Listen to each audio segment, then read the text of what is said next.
Alright, in this video, I'm going to show you how to use the simulation, the very key tools that you want to use. Okay, so if you use this faucet, if you go up, you're gonna pour water faster. If you go down, you're gonna pour the water in slower rate. On the right top corner, you have a toolbox. This is magnifier.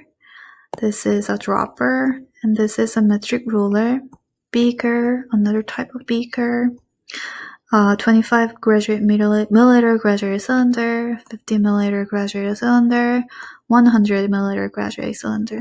So you can use all these, and then you also have some additional object. You have a stone that's very irregularly shaped. You have a prism, you have a metal ball, and you have a marble.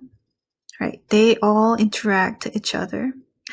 So let's say you want to use a beaker and then you want to pour some water there. You can pour some water like this, and then if you go overflow, it will just drain down to the stream. And then you can drag the beaker near the sink, and then that will remove the water from the beaker.